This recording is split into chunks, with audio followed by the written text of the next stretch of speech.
Jangan lupa subscribe YouTube channel Metro TV News dan jangan lupa nyalakan notifikasinya.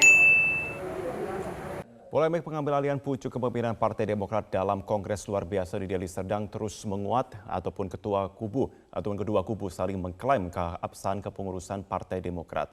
Untuk membahasnya lebih lanjut kita telah terhubung dengan M. Kodari, Direktur Eksekutif Indobarometer melalui sambungan Zoom. Selamat pagi Mas Kodari. Selamat pagi Martin. Iya, pagi Mas Kodari. Ini kira-kira kalau menurut Anda seberapa panjangkah polarisasi partai ini? Ya, kalau belajar dari pengalaman beberapa partai yang sudah pernah mengalami konflik semacam ini, bisa beberapa tahun ya. Ada yang agak cepat seperti di PKB itu sekitar 1 tahun. Jadi pada tahun 2008 terjadi konflik antara Gus Dur, pendiri PKB, dengan Muhaimin Iskandar. Itu tahun 2008. Boleh dibilang 2009 sudah selesai. Kebetulan juga 2009 itu memang ada pemilu begitu. Nah, memang sempat terjadi kejadian yang unik. Misalnya, kubunya Gus Dur diwakili oleh Yeni Wahid itu hadir pada acara pengundian nomor partai bersama-sama dengan Muhaimin Iskandar.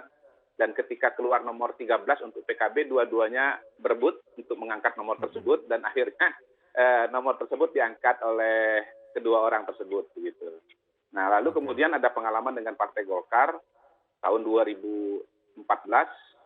Ada konflik antara Abu Rizal Bakri dengan Agung Laksono. Kemudian selesai pada tahun 2016, walaupun selesainya bukan oleh keputusan hukum, melainkan oleh Munas Rekonsiliasi, begitu. Dan sempat juga terjadi dalam tanda kutip kompetisi, ya, dalam memperebutkan calon pilkada pada tahun 2015. Karena KPU waktu itu katakanlah ya, bingung antara dua kubu, akhirnya KPU mengeluarkan sebuah diskresi bahwa KPU hanya menerima calon apabila ditandatangani oleh kedua kubu, begitu. Dan akhirnya kedua kubu itu bertemu, bersepakat mencari mekanisme agar bisa menemukan calon bersama dalam mengikuti pilkada tahun 2015. Seingat saya tidak semua wilayah mereka bisa bersepakat, ada juga wilayah-wilayah yang mereka tidak bersepakat. Dan akhirnya tidak bisa mengajukan calon.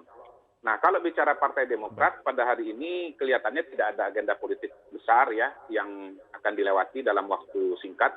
Karena 2022-2023 tidak ada pilkada dan pemilunya nanti baru 2024, demikian juga pilkadanya baru 2024. Jadi sebetulnya kalau bicara Partai Demokrat pada hari ini, ya kemungkinan nanti akan terjadi dua problem. Yang pertama itu adalah sengketa hukum di pengadilan. Dan yang kedua ya konsolidasi dalam kerangka pemenangan pemilu biasanya terganggu ya karena energinya habis untuk perdebatan atau sengketa hukum seperti yang terjadi pada partai-partai lain di masa lalu gitu. Oke, kalau menurut Anda inti dari permasalahan yang sehingga menyebabkan adanya perbedaan ini, kemudian ada pihak yang kemudian kalau orang bilang terlalu berani untuk kemudian mengadakan adanya pertemuan KLB, pada satu sisi kemudian dari majelis partai sendiri mengatakan bahwa semua harus ada izin dari majelis sendiri, tapi hingga kemudian bisa terjadi adanya dua belah pihak. Itu intinya kok menurut Anda itu apa itu menyebabkan itu?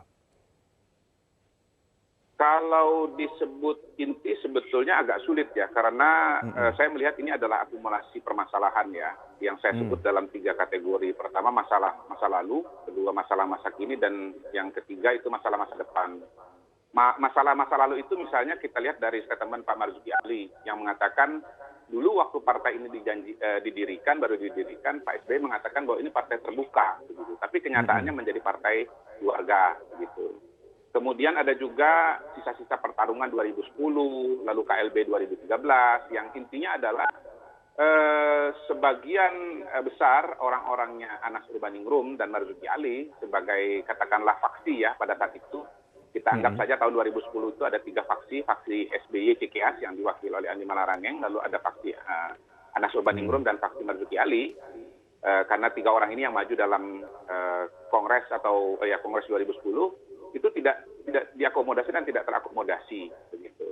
Nah, yang berikutnya masalah masa kini ya, untuk detailnya tentu orang Demokrat yang bisa cerita ya mengenai masalah iuran, lalu kemudian wewenang dari daerah begitu. Termasuk sesungguhnya adalah ADART 2020 itu, begitu, yang dianggap tidak tidak demokratis begitu. Orang-orang KLB selalu mengatakan contoh ADART yang demokratis itu adalah 2005. Bahkan mereka mengatakan ADART sekarang ini tidak demokratis. Karena apa? Misalnya nih ya, di dalam ADART itu ada institusi majelis tinggi yang wewenangnya lebih besar daripada ketua umum. Sementara yang dipilih oleh Kongres adalah ketua umum, bukan ketua majelis tinggi. Termasuk misalnya bahwa untuk menyelenggarakan KLB itu harus dengan persetujuan ketua majelis tinggi. Sementara kalau bicara suara di Kongres, suara yang paling banyak itu adalah suara DPC dan suara DPD, bukan ketua majelis tinggi.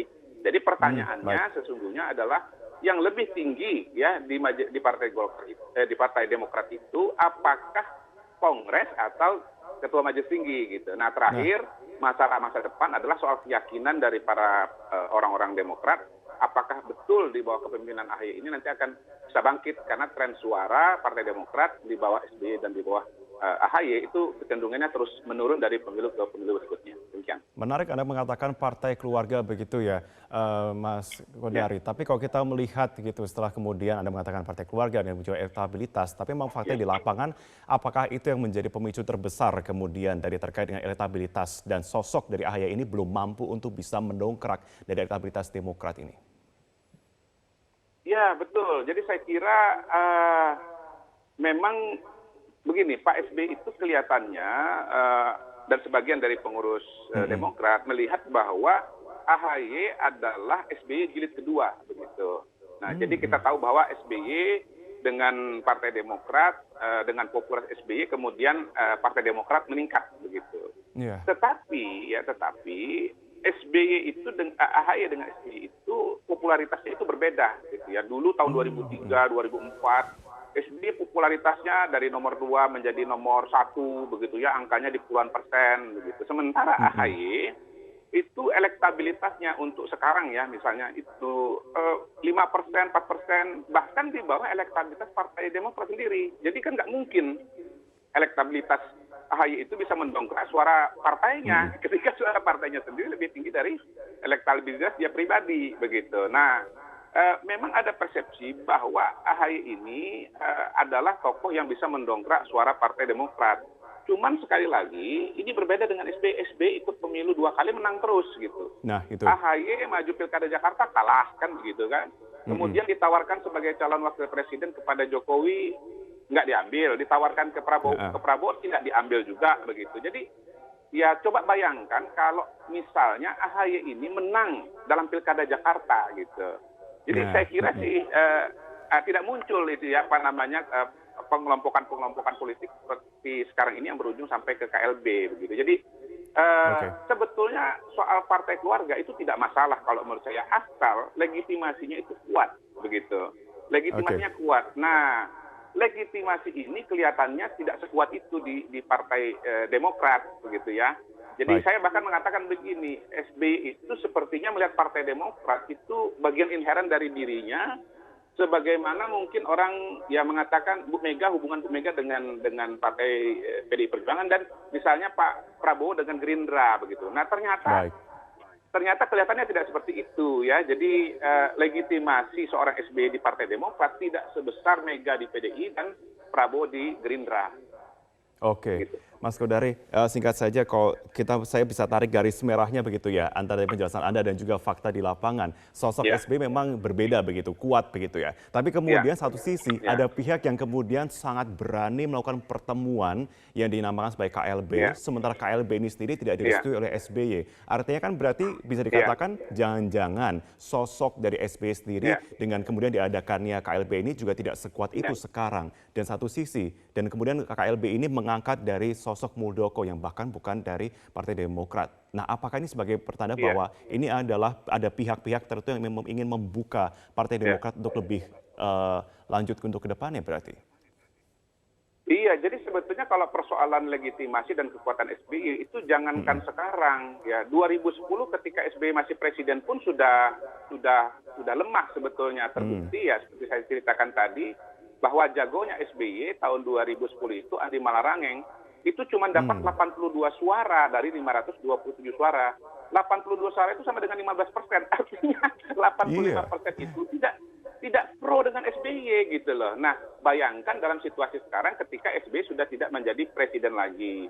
Ya, jadi intinya begini, ada persoalan legitimasi dari SBY sendiri maupun dari AHY yang selama ini relatif tidak terlalu kelihatan barangkali ya. Tapi kemudian sebetulnya ini api yang mendidih di dalam internal Partai Demokrat dan menjadi ya perkembangan seperti situasi dan sekarang ini begitu.